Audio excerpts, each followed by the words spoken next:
Hi,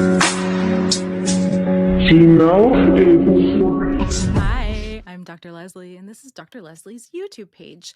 I actually just recorded a 20-minute intro video for everyone, and then realized that this fucking mic was muted, so it's green now. I guess we're just gonna have to fucking do it again. Anyways, everyone always asks me, why are you a forensic psychologist? How did you get to be one? What the hell are you doing? You get death threats. Like, why are you doing this? So one, I want to tell you, it's a lot of fucking work. It really is. It's a lot of work, and you got to do a lot of work on yourself so that it doesn't take you down. But I love it. I really love it. And so just to give you a little bit of a backstory, I always felt like adults were sweeping shit under the rug when I was young, and it bothered me a lot. But no one would ever, sorry, there's something on my face. Of course there is. Today's a mess. But nobody ever believed me. Nobody ever took me seriously. I was I guess you could say, the black sheep in the family. I still am today. And no one really didn't like it when I called out their bad behavior. They didn't like it when a kid called out an adult. I always knew that my mission would be to bring authenticity and transparency to the world. And I wanted to be a veterinarian, but once I got into school and realized that was really fucking hard, I took my first psychology class and I really liked it, and it fit with me. And I felt like it was difficult, but also easy because it was the way I thought and saw the world already.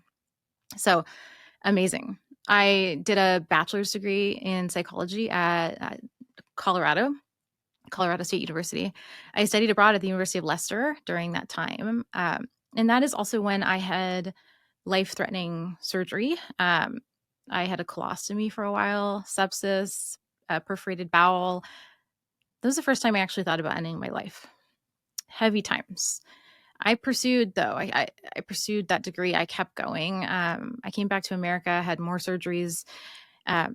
And then I flew back to England and I did a master's degree in Freudian psychoanalysis and dream interpretation. So let's just call it psychodynamic psychology.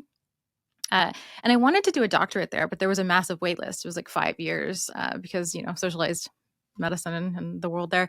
So I came back and I went to Loma Linda University. And at Loma Linda, you have to do a combined master's degree and doctorate. So then I had to do another master's degree, but that's okay because I'm super, super fucking educated now. So I did all that shit. My first training experience was at the Los Angeles County Jail. Shit show. Total shit show.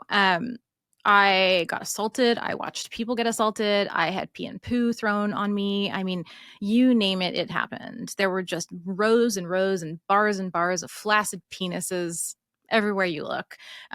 Someone would call your name. You turn around, thinking, how can I help you? And they'd throw an apple at your head. So that was a fun experience. I'll share more stories about that over time.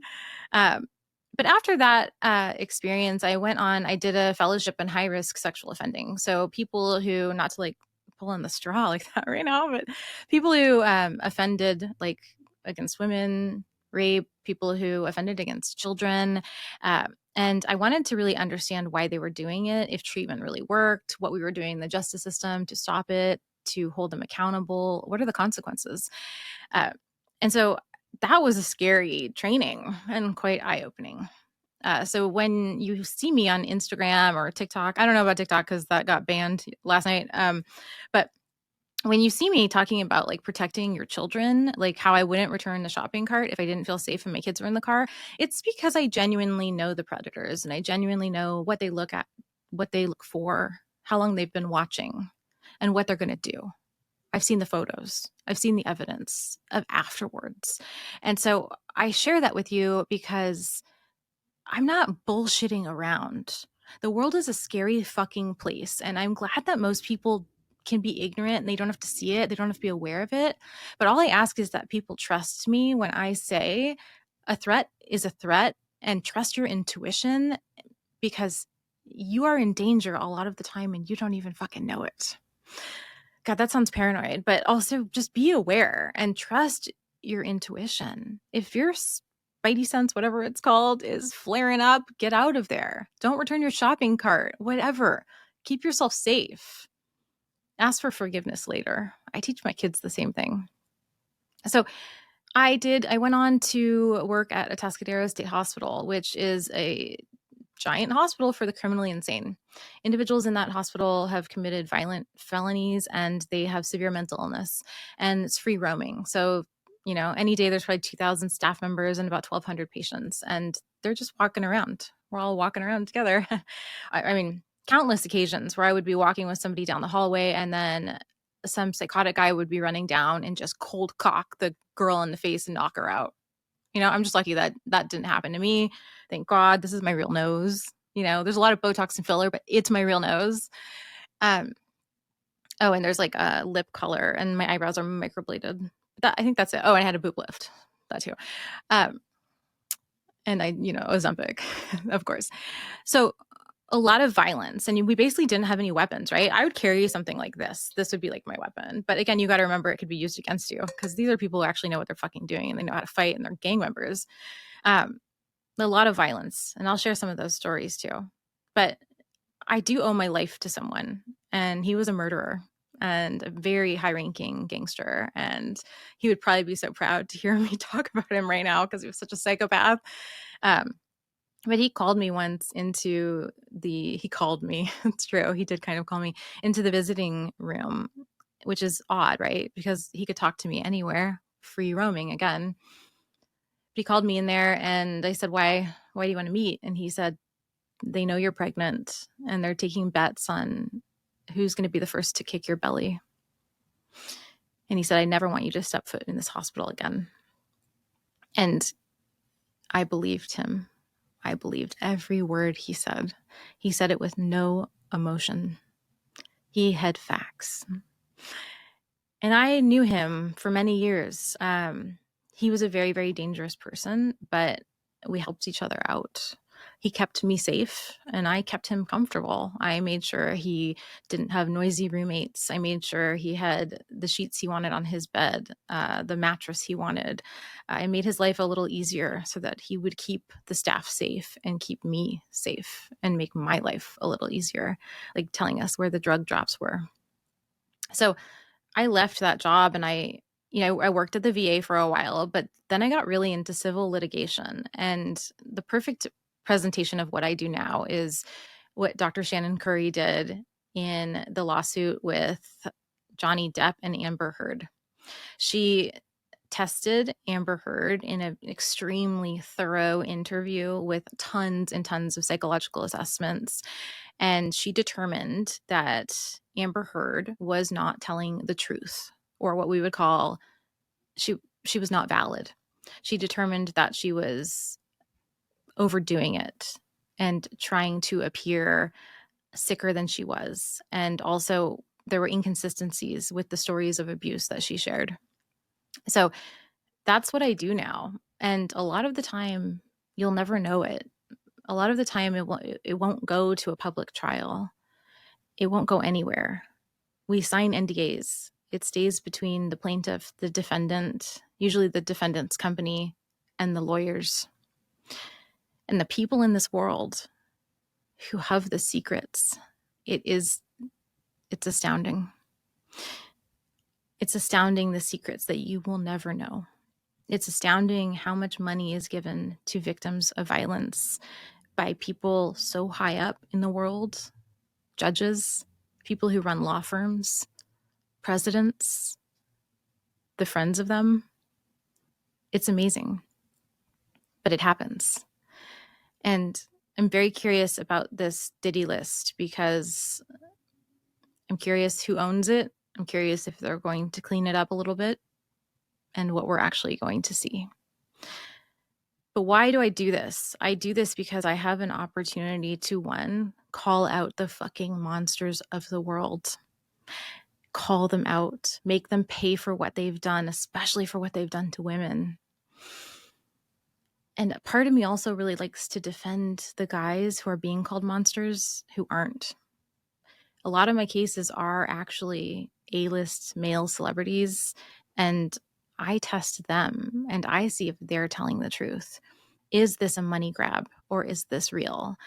And then I write massive, massive fucking reports, 40 pages, 50, 80, and give them to the lawyers or to the court. And in doing so, I help seek justice. And I'm really happy that I do that. I might sneeze. Hold on. Wait, I don't know. This is like a YouTube video, so whatever. We'll sneeze together. But when I talk about these cases on social media, my TikTok was banned last night. Hopefully we get that back, but my Instagram's still running strong. When I talk about these cases and I give my opinion, I know sometimes it can seem like my opinion is unfounded, but it's not. I know these people. I know people like them. I've been in these secret meetings. I know the capacity of a sexual predator, all the way from the guy who saved my baby to the men who run this country. And if I give an opinion, although I am sarcastic and I joke a lot, which I have to because the reality is so daunting, if I give an opinion, it's because I have experience. And I'm just hoping people trust me. I'm hoping people trust me and they don't have to see the things I've seen.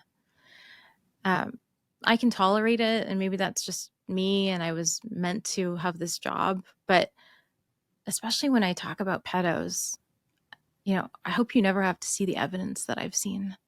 I hope you never have to experience the damage that they do. I hope you can just trust me when I say, trust your intuition, keep your kids safe, because you don't want to be on the other side. You don't want to be on the other side with the police looking at the evidence, or with the lawyers trying to fight the case after the harm has occurred. So that's me. That's Dr. Leslie, mom who won't return her shopping cart and also fights for justice, and will commit this YouTube page to talking about all of this shit. I think a lot of trending topics in the media, especially related to cases and crimes and lawsuits. 2025 is going to be an interesting year where I think a lot of people are going to have their fall from grace, and they need to. And we need to stop idolizing celebrities, and we need to start really appreciating professionals and solid people, good people. I want to interview interesting people on my podcast, but I want it to just kind of be a bit of stream of consciousness, which is pretty much how I appear all over social media anyways. It looks a bit schizophrenic on the outside, and that's fine. But this is what I do every day. And sometimes I'm a lot more serious because I'm really in a case. And I really need to just put my head down and work the case. That'll be next week. Other times I'm happy and go lucky because things are going really well and I'm not in like report writing mode or testing mode. And so I might come off as a giggly, funny person who with like a super dry, sarcastic personality. But I hope you're along. I hope you're along for the ride with me. Let's have some fun this year.